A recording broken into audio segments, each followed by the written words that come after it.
Hello mga guys, tutorial tayo ha. Sundan nyo ako mga guys, mag-tutorial tayo. Hello mga guys, dito na naman tayo sa sa makina. Tutorial na naman tayo. Sino yung gustong matuto, sundan nyo lang ako kasi tuturuan ko kayo. Yung natuto na dyan, wag na kayong kasi natuto na kayo.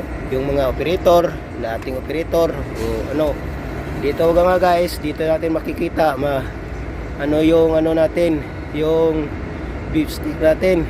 Dito yan ang ang sukod ng ng wheel. At dito yan natin tinitingnan. Tapos yung sa naman sa radiator, ito talaga mga guys, pag umaga, yung bagong pasok mo, check up muna tayo. Pag para nga iwas sa disgrasya. Dito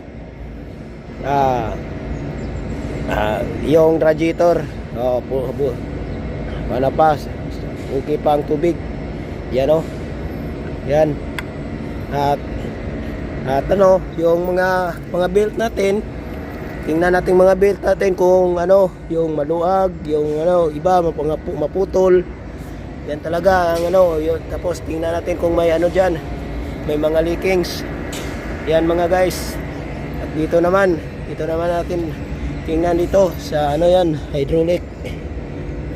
Dito. Ganun pa rin.